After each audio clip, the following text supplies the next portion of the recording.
அதையும் தாண்டி அவரை சொல்லணும்னா அவர் இசை இறைவன், இசை அமைப்பது இசையமைப்பாளர், இசையை அருளுவது. ஒரு இறைவன்கிட்ட போய் என்ன வேணாலும் கேட்பான் பாருங்க.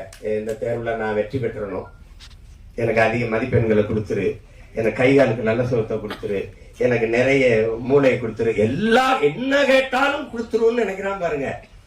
அப்படி கொடுக்கும்னு நம்பிக்கை உள்ள ஒன்றுக்கு பேர் இறை வச்சா. நீ என்ன வேணாலும் கேளுங்க தந்துடும். அப்ப இங்க கிராமத்துல இப்படி ஒரு பாட்டு போடுவார்.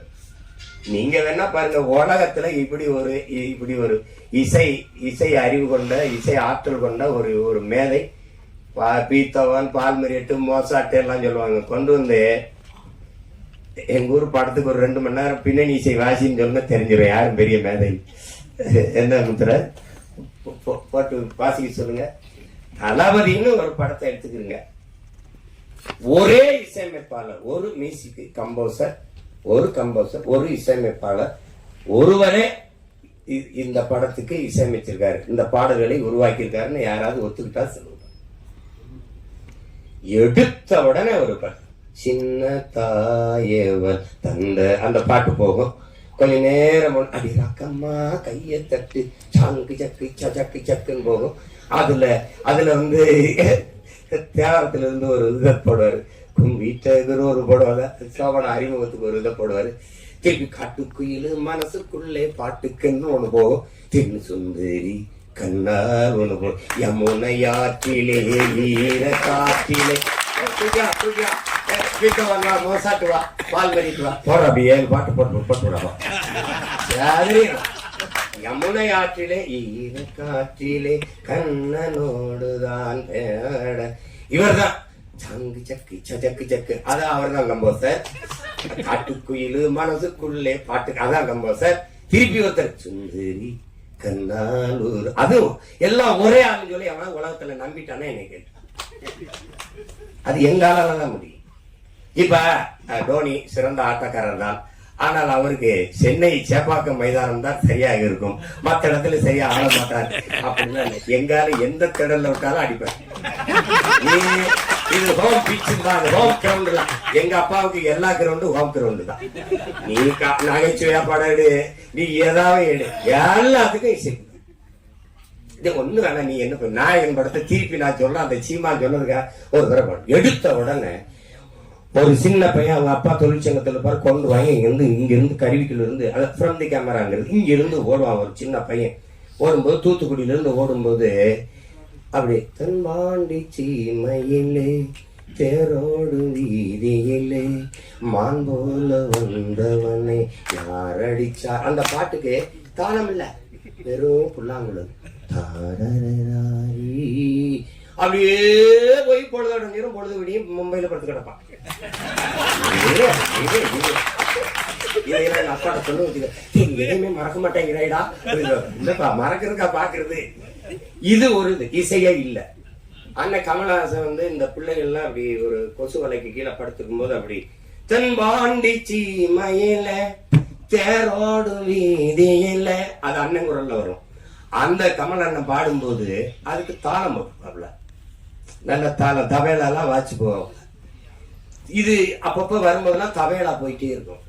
கடைசி எங்க அண்ணன் செத்துருவாப்ல, சுட்டுருவான். அந்த செத்து இப்படி விழுந்த உடனே அந்த கோட்டை சரிஞ்சிருச்சு, அந்த பேரரசு இடிஞ்சிருச்சு, அழிஞ்சிருச்சு. தென்பாண்டி சீமையிலே முரசு அதிர்வு. உலகத்துல இப்படி ஒரு விஷயம் பார்க்க, உலகத்துல இப்படி ஒரு விஷயம் பார்க்க. அவர் ஒரு திரைக்கதை, இன்னும் ஒரு திரைக்கதை எழுதுறான், வசனம் எழுதுறான். அவர் தனியா உட்காந்து ஒண்ணு எழுதிட்டு இருப்பாப்ல. இப்ப நான் சொல்றது உங்களுக்கு இந்த மணிரத்னம் ஐயா வந்து சொல்லி வாங்கியிருப்பாருன்னு நினைக்கிறீங்க.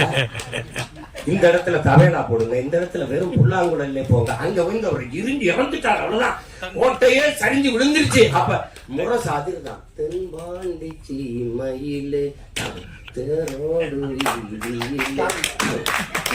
இங்க போய் பாருங்க.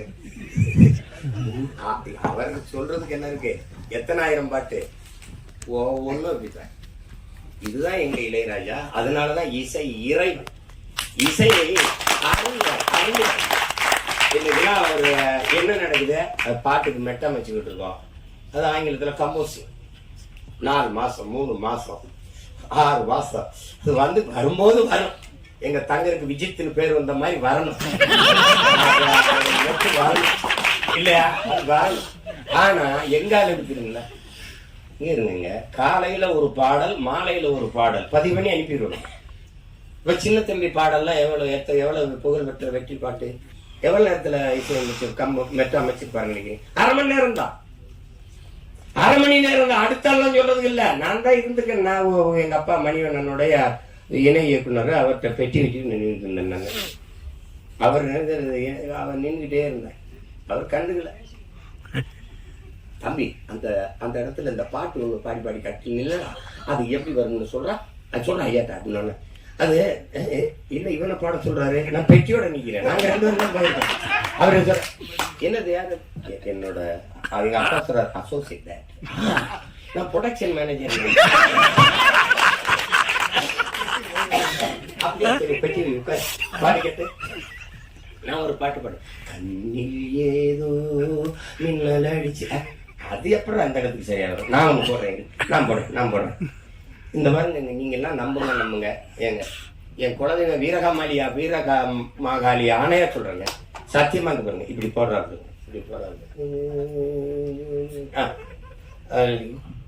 இவ்வளவுதாங்க.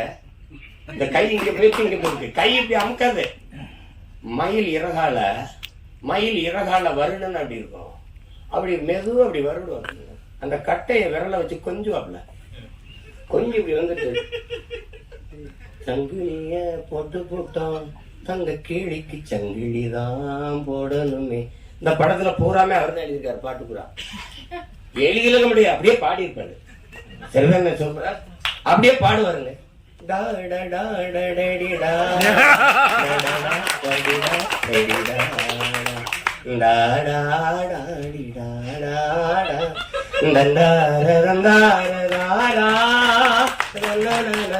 அந்த தன்னதான் இளையராஜா.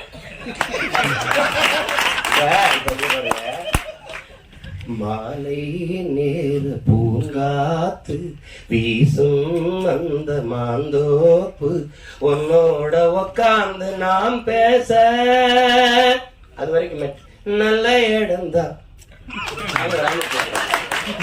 அப்படி பாருங்க. அவரை ரசிச்சிட்டீங்கன்னு வச்சுக்கிறீங்களா, ஒண்ணு சோறு தண்ணி ஒண்ணும் தவிர்க்குது. எங்களை பெத்த தாய் பாடின தாலாட்டு எவனுக்கு நினைவு இருக்கு இந்த கூட்டத்துல? ஆனா 30-40 வருஷமா ஒரே ஆளோட தாலாட்டு சடிக்கல. இன்னைக்கும் சடிக்கல. தம்பியோட மிஸ்கின் ஒரு படம் எடுத்தா, இது சைக்கோன்னு ஒரு படம். அதுல என்னமோ தம்பி உதயநிதி ஒரு இதை வச்சுக்கிட்டு பாடுறாப்புல. அதுல வந்து ஒன்னு நினைச்சு போனேன். யாரா இருந்தாது? யாரா விட இன்னைக்கு யாராவலோ என்னை தீண்டும் காற்றின் விரலோ, யாராவலோ தாலாட்டின் தாயின் குரலோ, ஒன்ன நினைச்சு ஓடியே போனேன். பறந்து எங்கால பாருங்க. விஜித்துக்கும் போடுவாரு, விஜித்து பையன் ஏக்கம் வந்தாலும் போடுவாரு.